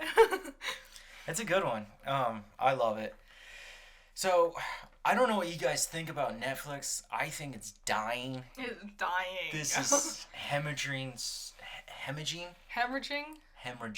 It would take so bad. Some sort of miracle thing from Netflix to save them at this point. You know what saves them? They get bought out. Yeah. Bought out or sell everything. That's still almost the same thing. It's either you live but you're on a chain, or you die and you give your spoils to everyone else. That's the thing. Do you become the pet or do you become the villain? That's the concept. I wonder if Disney is looking at them, and I think on Disney's standpoint, there's a very few things to actually take. Well, on the other standpoint, it's like, why don't we just kill them? Yeah. It's weird. Good luck, Netflix. You've done this yourself. Yeah. Okay, so, beyond Netflix, breaking news. There's fucking nothing to watch in theaters this week. Nope. So we just get to sit around for another long-ass week until May 6th. Woo! And then wear ourselves out over Doctor Strange 2 and its ridiculous fan theories. There's so many, and I guarantee... It's already begun, but now... there's nothing to watch, so we're going to sit there. The Northman came out, but, like, that's not for everyone. And not everyone's going to want to watch it in theaters, necessarily. No. So, yeah, it's just like, waiting around till Multiverse and Madness. Why not? And so it's going to be, it's going to be, the day it comes out, the day or the day after, our YouTube channel is going to be flooded with all these videos being like, what did this mean? Dissecting all these scenes, 199 things you missed. Why does Supreme Strange have weird white marks on the side of his goatee? Well, what's the other Strange? I don't know, Defender Strange? Defender. Yeah. Has similar white marks, but they're slightly wider. Yeah. And then super hyper focus on one shot. And you're just like, shut up. Yeah, sadly, there isn't anything really cool coming out this week. Next week we will get something. Even just a little bit of something. New games to come out. Woo! Dune Spice Wars on the 26th. Boo. Boo. It's like Civ. It's like Civilization. If you like Civ, you're good. I don't like those games. I find them kind of fun, but you gotta spend a lot of time with them. And you like Dune. Do you think you'll check this one out? No. No, I didn't. If I'm gonna do anything, I'm probably gonna play Civilization. Is this the first Dune video game to come out since the movie? I'm sure there were CD-ROMs. Well, since the most recent movie. Yes. Because I couldn't help but notice everyone pronounced it incorrectly. Yeah. Everyone called it Arrakis. Yeah, Arrakis, and it's Aratus. Yeah. No, they called it Aratus. It's Aractus. Yeah. So, and you can tell there's characters based off of their in-movie characters. Yeah, the Emperor. But it's like when you play those Marvel games where it's like, that's almost Captain America. That's almost Bruce Banner, but they're just a little off from their movie counterparts. So, not much has happened. We already know that. We were able to fill up all this time by talking about how much we hate Top Gun. Yeah. The last thing I wanted to end off, and I always find this so fascinating, especially with the film industry and how we're coming out of a pandemic, yet now there's a war raging on, and we're going to see how that all turns out. We just had the French elections. It's fascinating because no matter how bad things get, people still want escapism. Whether that be a book, or a movie, or a video game, people want to avoid the world they're in, and entertainment is one of the easiest and most fun, creative ways to do so. So, a little fun fact, for those who don't know, is in the 1920s of America, we were during the Great Depression. Yep. Everyone was dirt poor. Uh-huh. You had And- bologna for dinner. A slice of bologna. Bologna on ham is the same. And sometimes you would make it hot, but sometimes you couldn't. You couldn't afford to even go find firewood. Mm-hmm. One of the biggest distractions was entertainment. Mm-hmm. And Hollywood was still kind of beginning out. Yeah, there wasn't. They're off their roots. There wasn't really. Sorry, I'm getting tired. There wasn't really movies necessarily. They were movies. But like they were cheap movies, and they were short. That was another big thing. No, Like, they had full-on pictures. Well, I'm thinking of Buster Keaton specifically. Yes, Have but any of you watched Buster Keaton? Fantastic. Stoneface? Like his movies. Charlie Chaplin also, they were like 30 minutes long. I prefer Charlie. Really? I do. I Gold like- Rush. What? Gold Rush? I don't know if I know that one. This is one where he's up in like Alaska or whatever, and they're trying to mine out the gold. I don't know. It's a very obscure one. He did a bunch. That was the thing. Like there was just a million. There was a new one every other week, basically. Yes, they were easy to film, and the process of cutting them was the issue. Mm-hmm. And distributing. But hold on. So the war's going on. People are poor, and they decide to build these theaters all around America, and they were like, look, they're gonna be cheap and easy to watch, right? And all you need to get in is a nickel, The Nickelodeons. which creates the term Nickelodeon, Yeah. and that's why it's called Nickelodeon. They named themselves after this process of paying a nickel to actually go see a movie. Which so is when you're going to the movies Yeah. next time to go see Doctor Strange, Because we know what else you gonna watch. and we're gonna go watch it too, you're gonna be paying $20-$30, right? Yeah, And these perhaps. fuckers paid a nickel. It's and- they didn't have any food or anything like They that. did. They did? Yes. Was it more than a nickel to get food? I don't know about the price of food, but it was a very cheap and easy to make food. It's weird that movies at You're not gonna ask me what the food is? What was it? Was it popcorn? It was popcorn. And that's how America learned to love popcorn. When you were poor in this time, you would spend a nickel to get in, and then you get a bag of popcorn, and it was relatively cheap. It was under $1 at that time. Mm-hmm. And the popcorn, which is just, And I don't think they would butter it back then. they started to, but that eventually it was just popcorn with salt, Yeah. right? This is something. And the salt came later. It was just popcorn. But people were eating it because they weren't able to eat on their own. Yeah, when you only thing you're eating is a slice of bologna. If you were lucky. A bag, even a small bag of popcorn is gonna be fucking like the next level. Well, just think when next time you go to the theaters and you eat a bag of popcorn, you feel like shit, but your stomach is full. But yeah, and for some people that was their biggest meal of the week potentially. Yeah, and that was it. And that's actually why the film industry in America is so intense. It's that it saves us multiple times. Yes, Every time the economy fails, the film industry here thrives. Yes. And because of the pandemic, not the pandemic, the Great Depression, the pandemic could be equated to that, but the thing was, People they weren't still- shut down. People still go to the movies. Yes.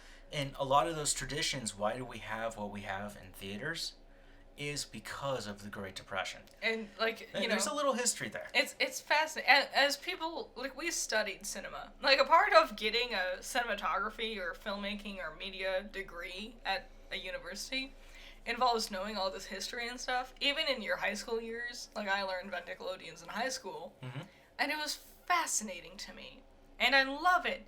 And it's so cool and interesting. And my favorite thing about media is a quote. And I learned this in my senior year of high school. This is my favorite quote of all time.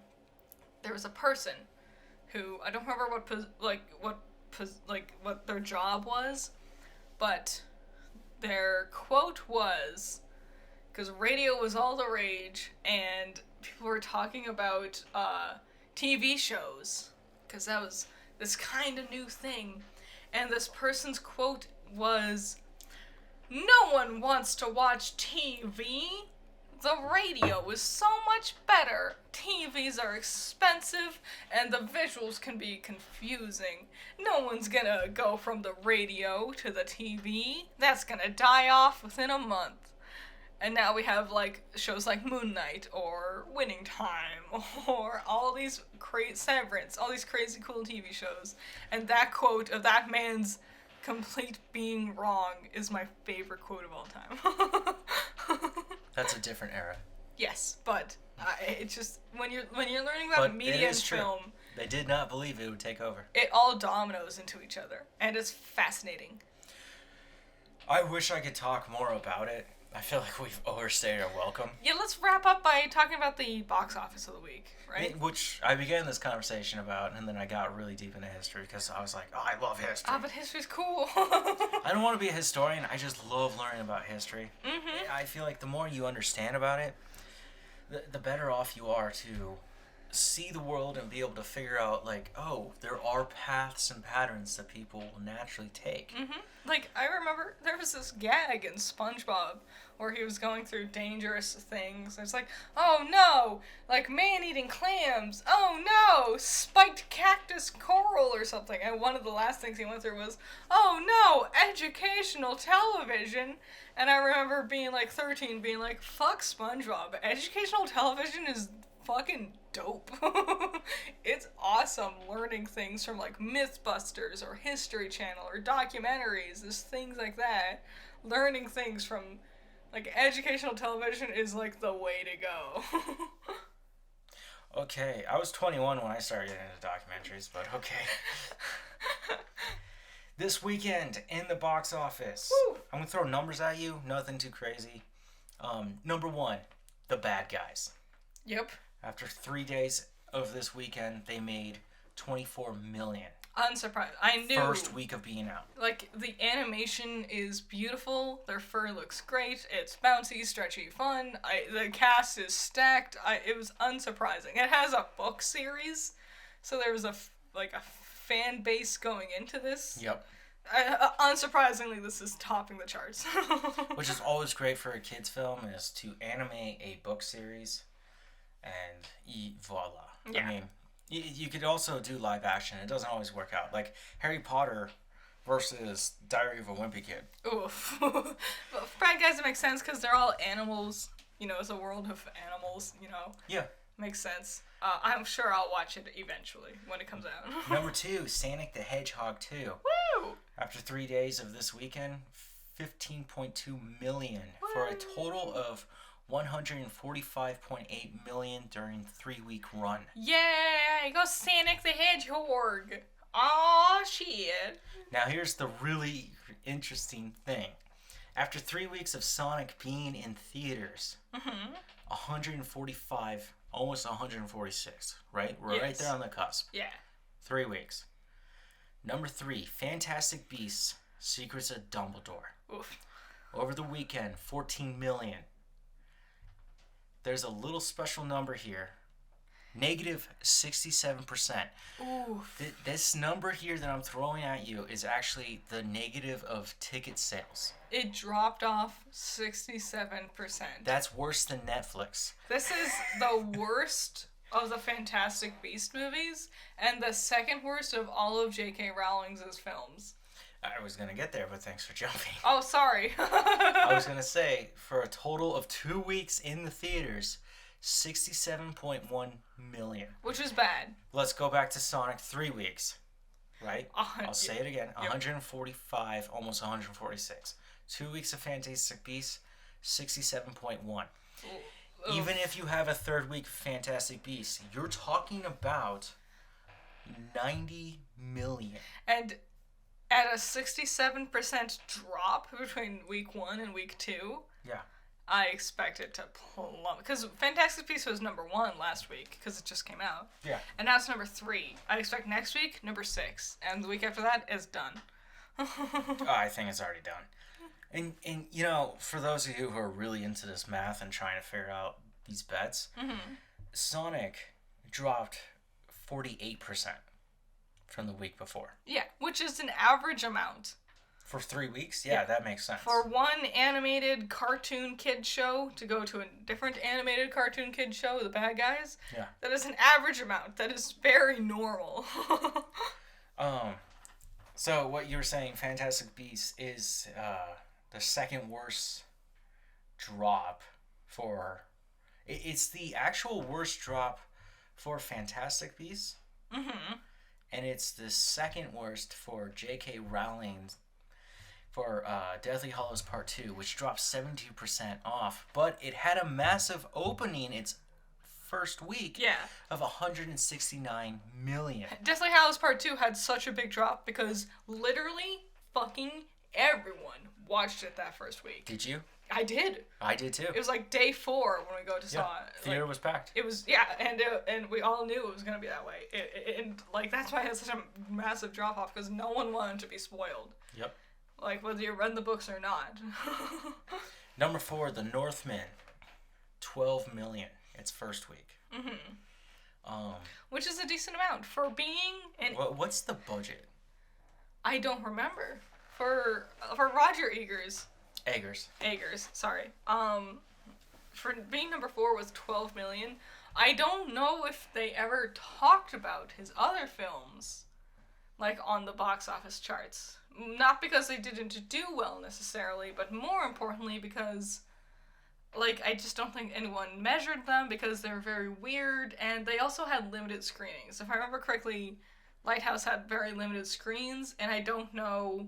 I'm pretty sure The Witch had even more limited screenings. So now that he's gotten a reputation, this is his first, like, big blockbuster, basically. So these numbers that we're giving you here are actually in North America.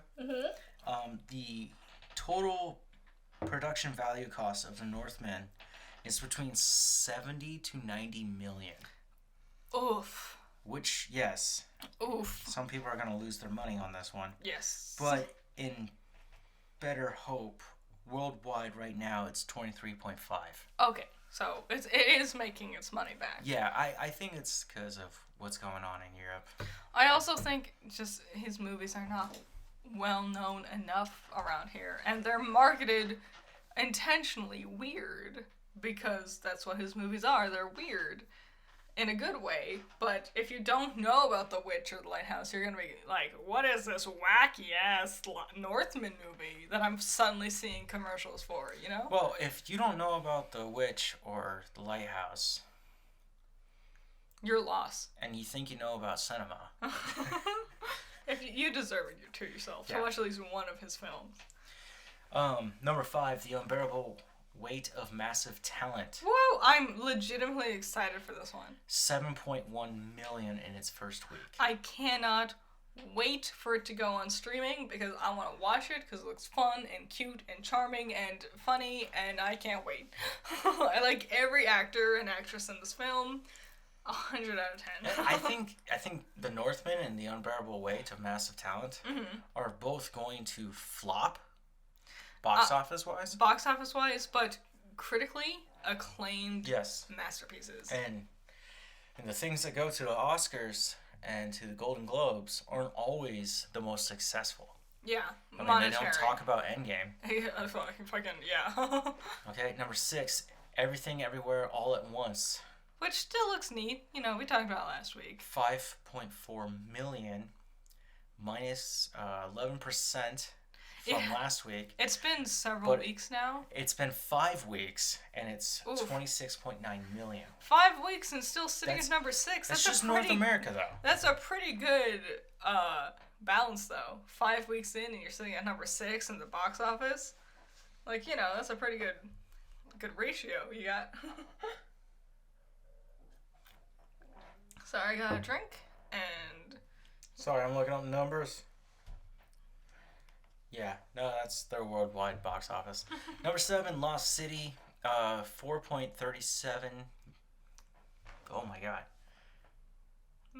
4.375 million.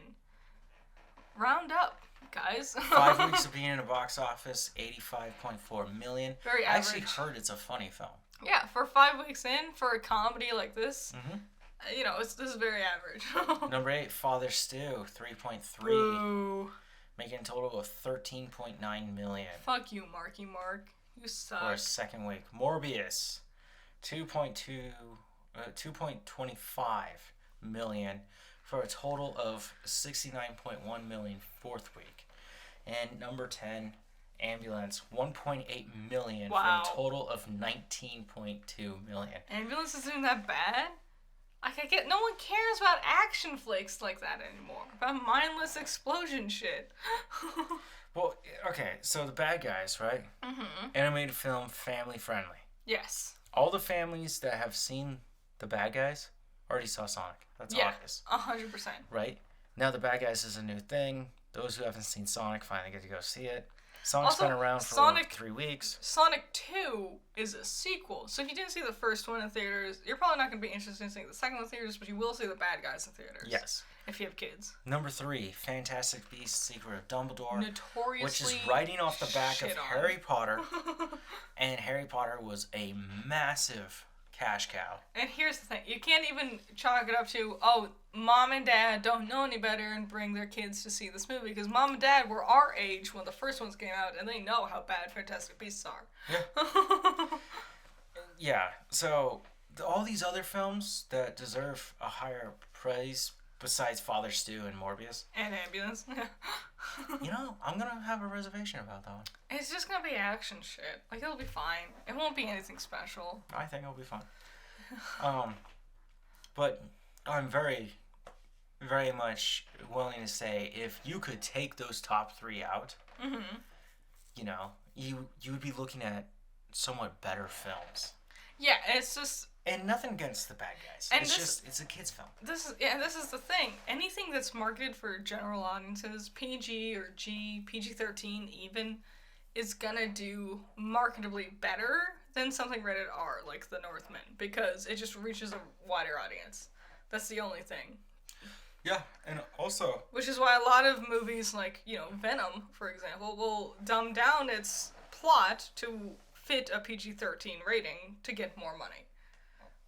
Even though it shouldn't, for the sake of the story, corporations want monies. That's all it is. I wonder what next week looks like when we record this again. And then the week after Doctor Strange shows up. Mm-hmm. Because Which will upset the whole thing. between this week and last week, a lot has changed. Father Stew was number 2 last week, and now it's at the fucking bottom, basically. Yep. Morbius has just plummeted and plummeted. It's not going to be on our list next week. I guarantee it. Morbius will not be within the top 10 next week. I'm willing to put money down on that.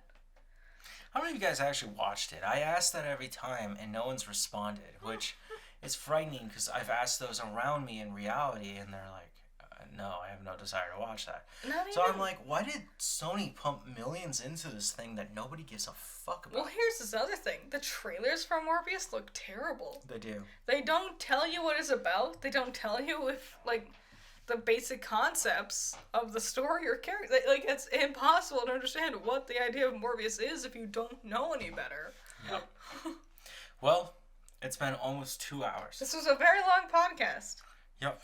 We filled it up for you guys. I hope you enjoy it. I had a second drink, and I've finished almost most of it. Drink responsibly, guys. Or just don't drink. It's that too. Drink soda. Don't drink soda. Drink water or fizzy water. Just don't do soda. Soda's the devil. Soda's nice. No, it will kill you. Trust me. I enjoy soda. I enjoy a lot of energy drinks too. Yeah, don't listen to her. She's making bad choices here. This has been Coffee Break. As fucking unorganized as usual.